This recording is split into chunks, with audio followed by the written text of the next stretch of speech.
Andrew Ackah is here, is president of the Advertising Associations of Ghana. Andrew, so you had, one from the past, some from the past. I'm sure it brought back some great memories, didn't it? Yes, it always does. And again, as I told you, it shows how important, the advertising industry is, because our job is to actually seed whatever information the brands want to communicate, so that their customers can take an action, whether it's an action of buying or an action of doing anything else that the brand wants you to do. So it's quite an important industry. And if you cast your mind back, you know that this brand was actually telling me to do something. And so our industry is quite important, and that's why I'm happy to be here, so that we can have a full conversation on how we can enhance on the job that has been done in the past. Exactly. And before we get to the conversations about how we can enhance it, I just want your take on something, because we're having, this conversation of Raymond and I were talking about, the adverts from the past. Of course, it must be stated that in those days you had only one television station.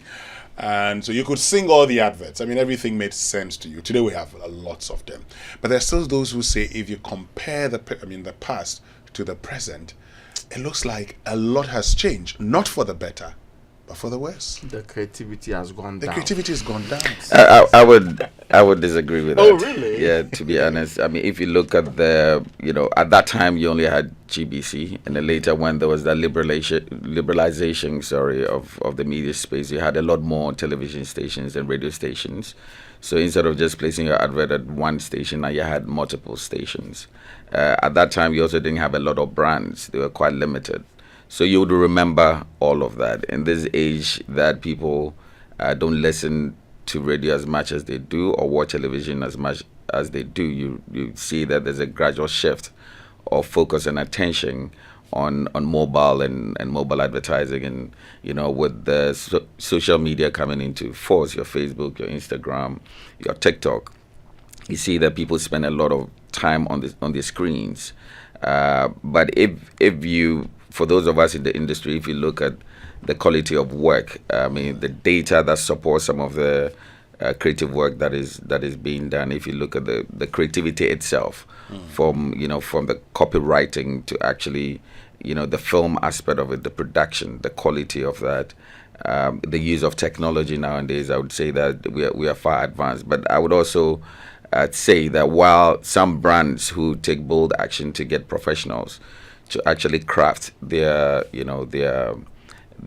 ad copies, there are those who still stick in the past and who just get anyone just to write stuff and put an iPhone on and they just do a video, and they claim it is an ad, but there's a science to how to create an advertising, and it's deeply rooted in marketing communications, but it's also deeply rooted in psychology of people. Why do consumers behave that way? So you need to understand that psychology. You need to appreciate, from the creative side, sounds they'll make you act differently.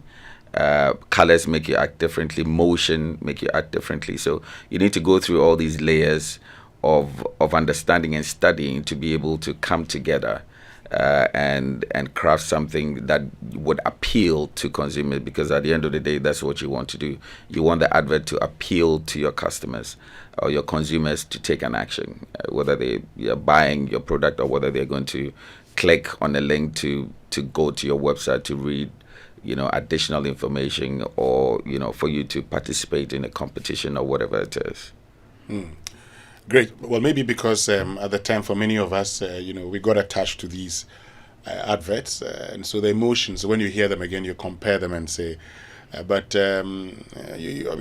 Francis Dazi agrees with us that the adverts from the past are the best. But anyway, let's move on. But you've talked about all the science and everything.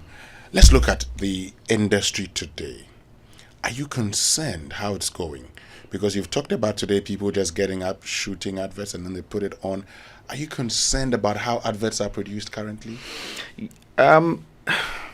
It's a mixed feeling, right? It's great that you get a lot more professionals joining our industry and doing some amazing stuff. But it's also quite concerning that brands actually use non-professionals to make claims and to use uncensored language and other concerning stuff in the way they communicate through advertising, and for me it's something of a worry. And if you look critically, the reason is that we do not have a regulation that actually that pushes practitioners of our craft to actually go by those rules. If you look at Nigeria, the Affairs Advertising Bill was passed in 1988. And if you look at where the Advertising Council is now, it's incredible. Right now in Nigeria, you cannot shoot an advert with any foreigner. You have to be Nigerian. Yes. So they do not accept foreign adverts in their country. What does this do? This means that the local companies who are in Nigeria, who are investing in people, who are investing in the economy, can actually make more money. Production houses are going to grow because you're going to shoot new advertising, and all of that. So if you look at all of this, it's quite concerning that we do not have a regulation.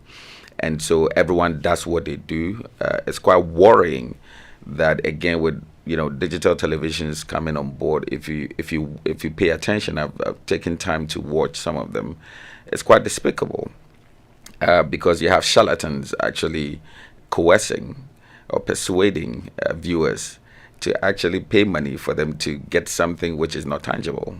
Whether it's spiritual, I'm going to help you spiritually, or whether I'm going to talk to you about your family tree and why you need to avoid X, Y, Z. It's quite disheartening that a country as we live in, as we all love, we get to a point where technically everyone decides what they want to do because there are not repercussions on their actions. So that aspect, I'm quite worried, and I'm also worried that we've tried to push this bill since 2012. It was in Parliament. Before you continue, you talk about we've been trying to push this bill. Yeah. What's that bill you talk about, and what does it really seek to achieve that is so important for this sector? Yeah, so the Advertising Association of Ghana was actually set up because there was nothing in the system. Now, when you have nothing, something is good. So the practitioners in the industry came together and said, let's set up a body so that we can self-regulate us, all members. Now, self-regulation goes with code of conduct, which we set for ourselves. But if you're self-regulating and you do not have any law that backs you, you can only do so much, because those who are not members of the association can do whatever it is that you want to do, and you cannot bring them to book. So we've done this for a while. AG has been there for a while. We've done incredible stuff. We've self-regulated. One of the busiest places that you see a lot of collaboration will be the outdoor space. We've collaborated. We've worked with municipal, authorities and district authorities to be able to, kind of clean up the system. It's still tough. But we've gotten to a point where we realize that if we do not have this regulation, things are going to get worse. I'm sure if you drive on the streets, and you wouldn't notice because now it's part of your wallpaper when you're driving, but the amount of billboards that are wrongly positioned, that are not by the standards that we all know that billboards should be. If you look at 37, it was one of the most beautiful places in Accra that when you're driving from Joel and you get there, it's great to see that crossroads.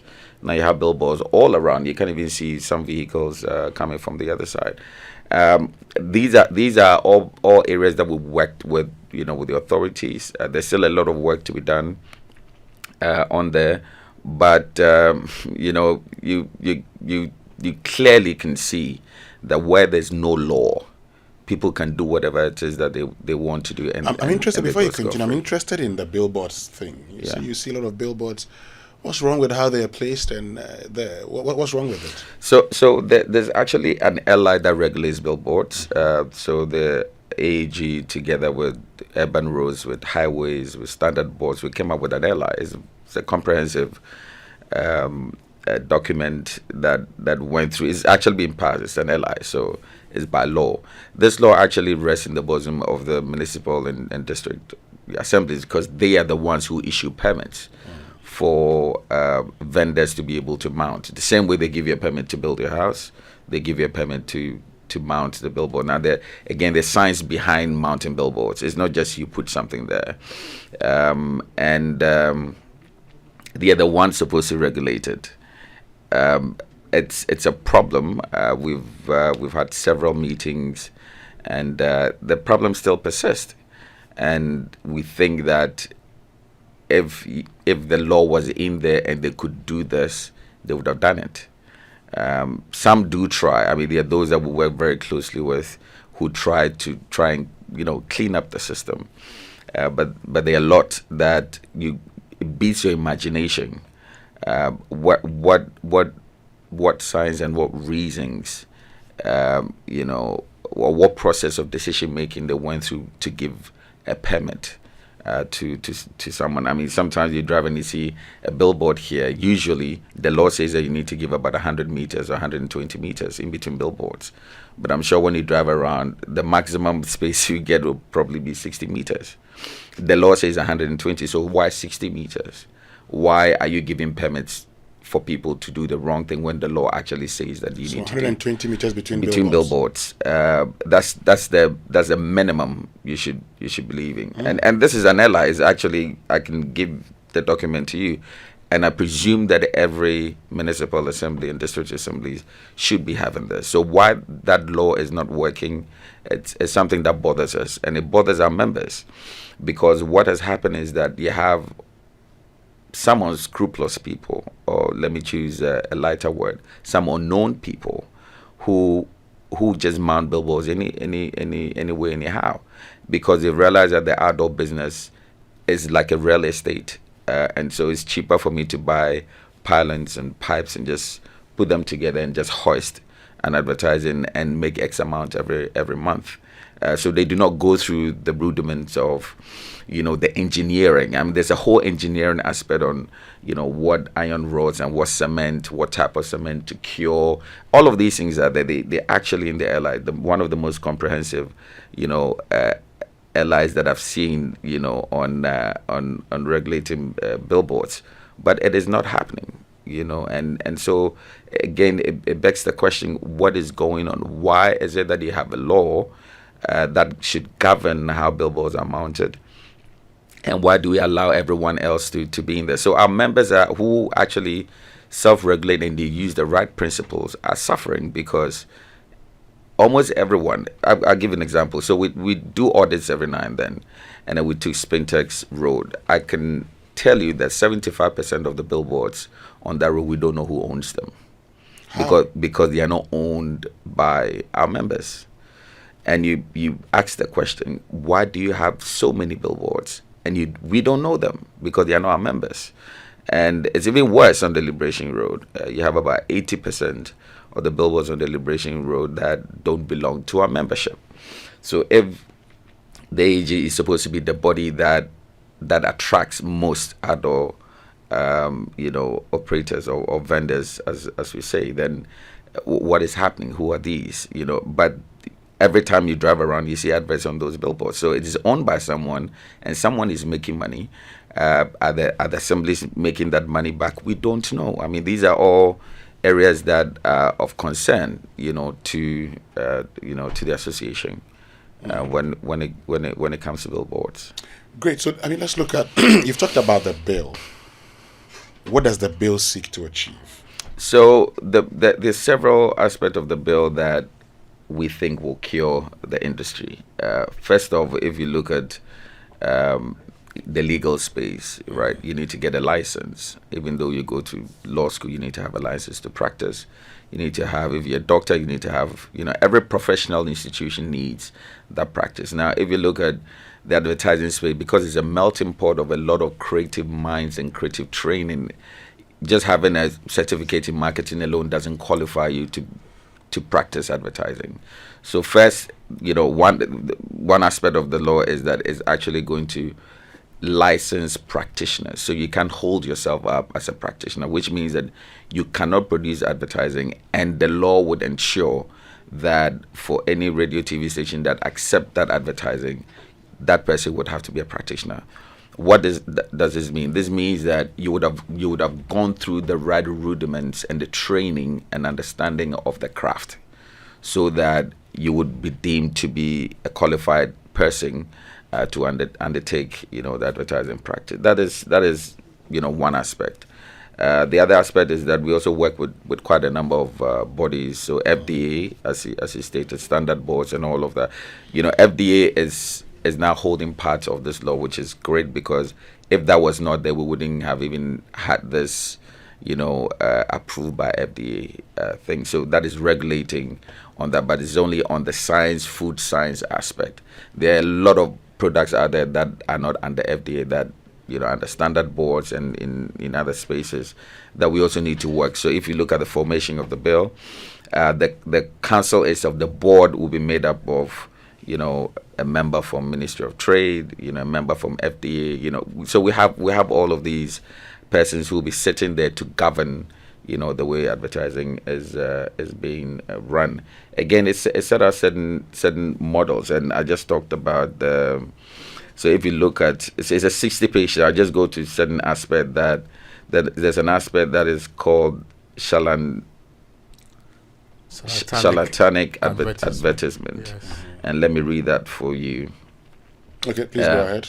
So that says that the publication in a journal, newspaper, or on the website, or the production of an electronic records, however described or linked, that is an advertisement or notice on fortune telling, palmistry, astrology, or the use of any subtle craft, means, or device by which it is sought to deceive or impose on a member of the public, or which is calculated or likely to deceive or impose on a member of the public, is prohibited, right? I mean, this clearly speaks to what I was talking about.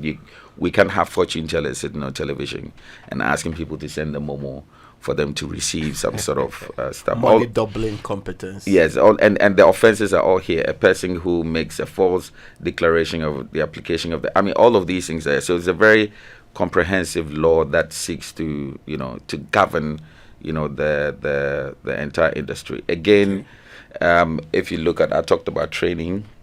Mm-hmm. If you look at our industry, it's part of the creative industry. I mean, we use musicians, we use film actors as models in our advertising and all of that. So we want to bring all these several training and areas of craft within the industry to actually set up a proper advertising school, which by the law we can turn it into an institution that will continue to train, because with the with greater economic growth, with the increase of population, the advertising is also going to grow, and so the law would also cure some of these gaps.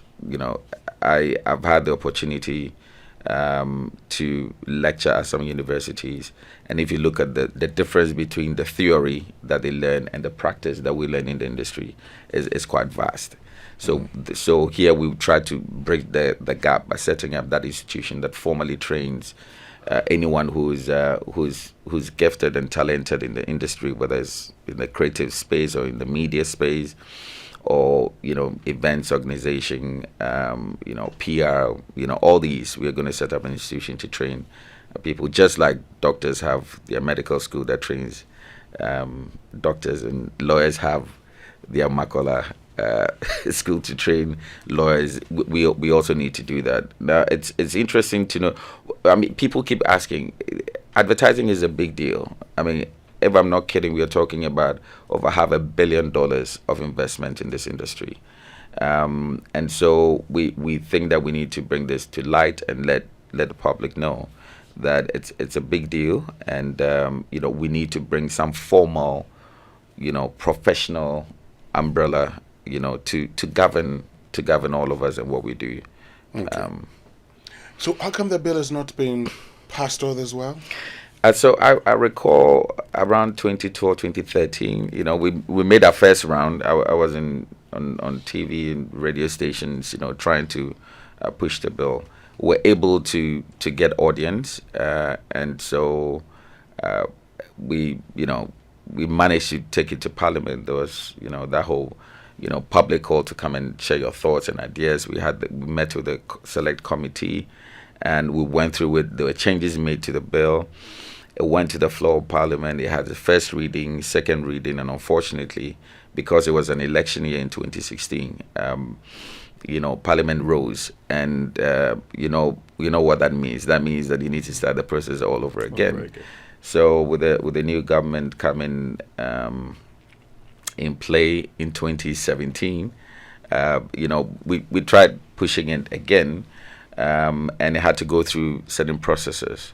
The Attorney General actually, assented to the bill, and we kept lobbying, but we couldn't get it passed, where it had to, where it had to be, and then this year, late last year, the former Minister of Information, Kojo Bonkrumah, Honorable, and Honorable Katie Hammond, the current Minister of Trade, we actually appealed to them that this bill has been hanging for a long time, and we needed their support. They actually took a look at the bill, read through it. They thought it was comprehensive, and so they took it to Cabinet, got approval.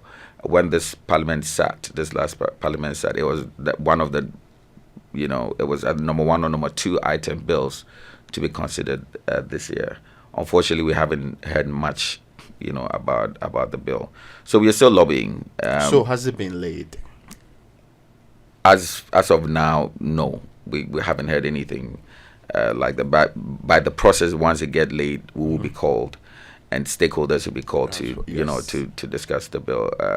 I don't think it has been laid. If it's been laid, all the better. But we do not have that information, and we think, all stakeholders should be interested. I mean, if you look at the business and the business behind advertising, the government gets to gain a lot by setting up this regulation. There's a lot of money to be made that I do not think is ending up in government coffers, and I think that it would generally enhance this advertising space and bring a lot more players, because when brands see that you're organized, you're professional, when they're investing in your country, they take some of these things into consideration. So we're still pushing. Our fingers are still crossed.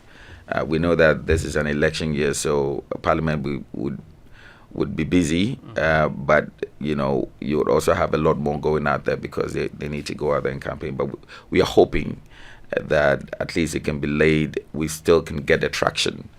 And so which committee is supposed to work on it? We do not know the committee yet. Okay. Yeah, so if it's laid by the Minister of Trade on the floor of Parliament, then we can know the committee. Then we can start discussing. Because we've gone through this before, we think it would not be a big deal. It wouldn't be a big deal because, like I said, a lot of objections and all of that. Those who reviewed the bill said this is so comprehensive. Maybe a few things that we may need to tweak, because 2012 there wasn't updated. There wasn't so much of digital advertising play. Now it's major, so we might need to tweak one or two or add a few things. But the foundation of that bill is so strong that we think it's something that stakeholders should come together. Ghana needs it. So Andrew, we're talking about the benefits that Ghana stands to gain. Tell us more about that. So first off, anywhere there's chaos, the money doesn't go to the right places, right? So the government is not we sincerely do know that the government is not making the money that it should, because if you do not regulate, if you don't know who owns what, how do they pay the right amount that should go straight to the government? With this bill, you're very certain, and there's enough technology and platforms to know where every billboard is. And so with the right pricing, you know that the money is going straight into the government coffers. So that's number one. Number two, There are other ways of also making money through the council, because with proper regulation, most or all advertisement would have to be vetted, and we'll have to go through, the process. I mean, if you look at the number of advertisement that you play here every single day, to put a fee on that, FDA does that for food and drug related products. But can you imagine all the 1,000 other brands that don't go through FDA, but that you need to provide your advertising copy for it to be vetted? There's also money, to be made there. If we set up the institution, and we make it attractive, it's going to get a lot more people to sign up and come to that institution for proper training, professional training. That is also money in the bank. So there's so many things that would happen. But at the end of the day, if you look at, urban planning and the cityscape, this is in relation to billboards. It would make, our cities look better and cleaner, and properly, managed. And this reminds me of Lagos. A few years ago, I'm sure between 5 and 10 years ago, if we were to land in Lagos, it was just like Accra, billboards everywhere, unregulated. The governor decided that I'm going to pull everything down and I'm going to issue new licenses, but now you're going to go through the regulation. I can tell you that Lagos is one of the best places on the continent with regulation on billboards, and it is fantastic, meaning that you don't need to. I'm sure you didn't notice this, but driving from your house to this place, you probably saw not less than 200 billboards. I can assure you that. But why? How many of them can you recall? Mm-hmm. But if there were just 20 and the pricing was right, you would recall, some of those advertisements. So for us, regulating it is not just making money, for the state or for the council, but also beautify our cities, right? If Accra is supposed to be the cleanest city, one of the first things that you would see is how billboards are properly, mounted. It should be part of the city planning, of our country. Accra, Kumasi, Takoradi. It started in Accra. Kumasi is worse. Takoradi, where I grew up in. I go and I see the billboards, and I'm quite worried. So it would help in a lot of ways, and that is why we want to push for this to happen. And Winston, it also helps you. Sometimes it's very difficult for you not to access an advertisement because there's money to be made. There's salaries to be paid at the end of the month. So you are partners in the media. Sometimes you are forced to accept, and I know you take it with one hand, and because you're making money, you don't pay attention to some of these. It would also help you, to sanitize, those who are not using the proper code and ethics of producing this advertisement, and also keep your station cleaner, as it were, of those of those charlatans or those who are falsifying claims. I know Joy FM, you don't do that, but there are a lot of stations who do that, who claim everything. I mean, sometimes we joke about it, but to have one medicine that cures 15 different ailments doesn't make sense. I mean, it's stated in the bill. You need to be very specific what this is for. It can't be used for jaundice and cocoa at the same time, and for headache and malaria. It's not possible. Scientifically, you must be very specific with what the claim is about. So the benefits are enormous, and we think it would help. Now, if you look at the industry, those of us in the industry from the agency point of view, we are serving as a conduit between the brands and the consumers, and we partner with you. So we are the ones in the middle, and between that three-way, the agency, the media, or those who disseminate that information, and the client, we also need to regulate ourselves. Why do I say this? Agency will go and pitch for businesses, and because we all want the business, sometimes the clients set conditions that doesn't help, right? Number one, there are a lot of There are countries that in Nigeria, when you do local pitches, you need to pay a pitch fee because it takes time, energy, resources to put that response back. Right now, if you're getting 5 agencies, we all put in our resources, and the client decides that I'm not going to take any one of them, but your ideas are there. The ideas is what gets you, those clients and those sales. We come, we craft ideas, we pitch for your business. You don't pay us for the pitch, yet you take our ideas and you take it to someone else to implement because there's no law that regulates that. Our ideas is what we're selling. Intellectual property. But you have nowhere to. You can't even take it to court and say, "Oh, I pitched on this. This is my idea." But this law would help to keep the agencies, comforted that you will be paid, something when you pitch. Again, there are certain conditions that's like killing us, right? So, imagine a client says, "I'll pay you 180 days, 120 days." Because you want the business, you go for it. But what does that happen to your cash flow? By the time you are done with an advertisement in January, you're actually going to be paid in October, September, October. Meanwhile, their salaries to be paid every single month. So these conditions are set. That doesn't, help us. Now, I also want to talk for the brands because agencies also don't do well by the brands or those companies that we advertise for. Payment. So, the client will pay you for a job done and you don't pay the vendors, right? So the regulation will make sure that the tripartite relationship between agencies and media and the client is actually regulated. You cannot not pay the vendors that you use to advertise your client's product if you have indeed been paid. The regulation will say that because it can be fined, it can be penalized. The same way as a client, you also can impose conditions that will make it very difficult for the agencies to perform. Again, the bill will also help to setting relationship with government, other government bodies. As I heard you read the GRA conversation, we think that the taxes that are currently in place is actually hurting our business and killing our business. The 6%, non-claimable tax within the VAT. It's hurting our business so bad. We feel there's an element of double taxation in there. So we are actually sending a petition to the GR to say, look, our industry, it's a service industry. So anytime you pass a law that is not supposed to target, you're targeting production and all of that, you forget the service industry. We're actually the ones that bridge the gap. And the taxes are not they do not mean well for our industry, and so we're sending a petition to GR to say, look, this is the breakdown of how this law is affecting our business. Is there anything you can do about it? With the council, I think that there'll be a stronger collaboration because you have 2 legal bodies and they can interact a lot more to see how some of these laws wouldn't have repercussions negatively on the operations of agencies. So there's a lot to why be. GRA though?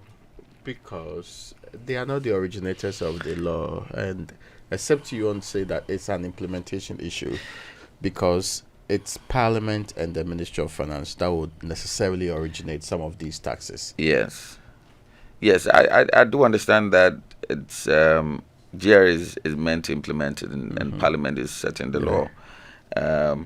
But sometimes within the GRA laws, it's the implementation is different from what the law is supposed to imply, and so they have their own notes on those. Notes, the practice notes. So those are the things that, of course, we'll get a lot more interaction with with Parliament and how these bills. But what it means is that the council will now have a better voice, and to engage and be a lot more influential in ensuring that it is protecting this industry and making sure that we enhance it rather than retrogressing and shrinking.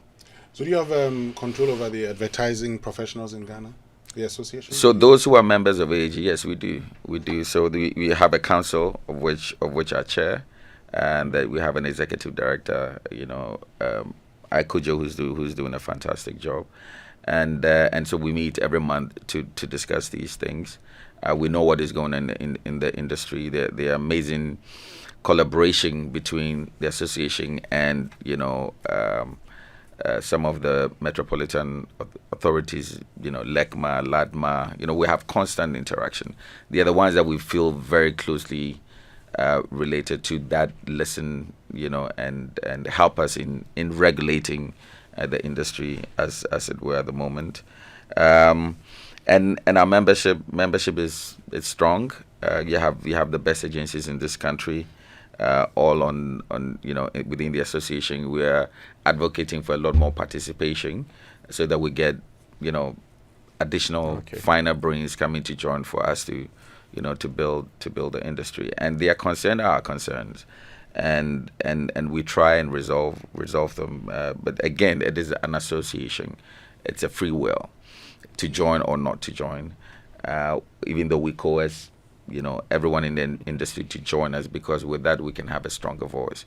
But the bigger task is to actually translate this into law and have a council properly set up, with the registrar and and with the CEO and with a proper board which is quite diverse, to make sure that we can change the face of the industry in the country.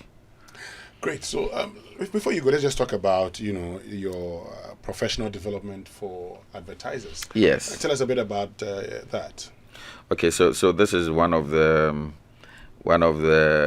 So we've been doing this for quite a while, and just early this year we had our first training for the year. It was great. We had about almost 90 participants. Now, if you look at the industry, we are not setting this up just for the agencies. Okay. We're also setting up for businesses that do have their own internal marketing, personnels and PR personnels and creative personnel, to say, come and let us give you our experience. So it's a mixture of theory, but more of the practice of what we do, because we are practitioners.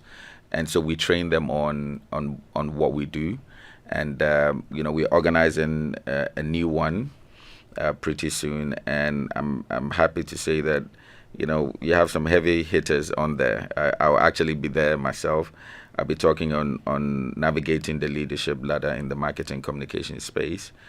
So here we're tracking how to grow, how to move from, say, a copywriter to become a CEO, or how to move from a media planner or a media buyer and climb that ladder. So there are certain leadership tenets you need to learn.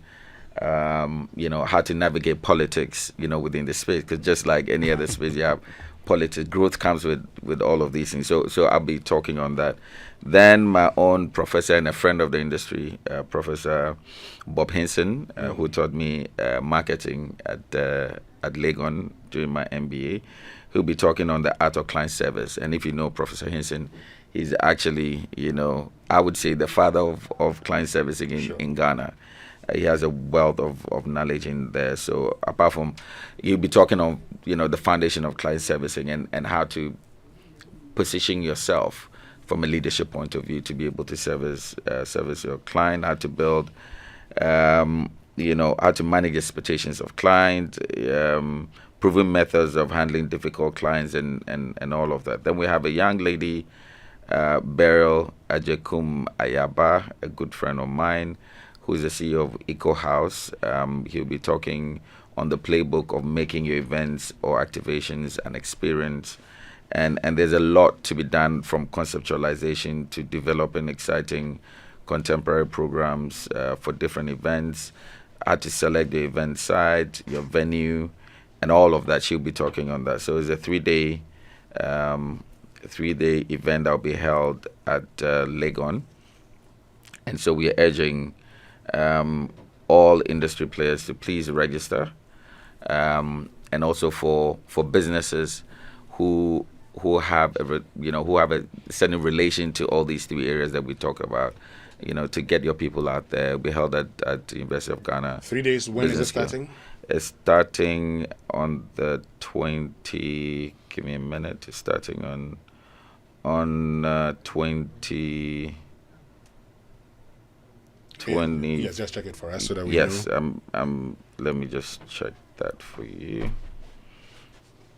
But Wednesday, it would be great to have you there. Yes, I'll be passing through. But I'll be part of the whole process.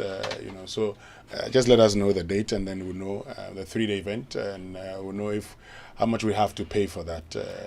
Okay, so it is happening day one. It's happening on the 24th. So Okay. day one, you have Beryl take that day. I'll take day two, which is on the 25th of July. And then Professor Bob Hinson closes that training on the 27th of July. So member agencies will pay 1,005. Then age individual members 1,000 and 2,000 for non-members. But I can assure you that it's the feedback we had at the beginning. Our first cohort was fantastic. People loved it because rarely do you get professionals in the industry spend time and explain certain difficulties and show how to navigate through the industry. So I'll urge all persons interested to please come and let your team be shaped by these lectures and these training programs. Right, Andrew Ackah, thank you so much for joining us. Andrew Ackah is president of the Advertising Associations of Ghana, joining us here on the Super Morning Show.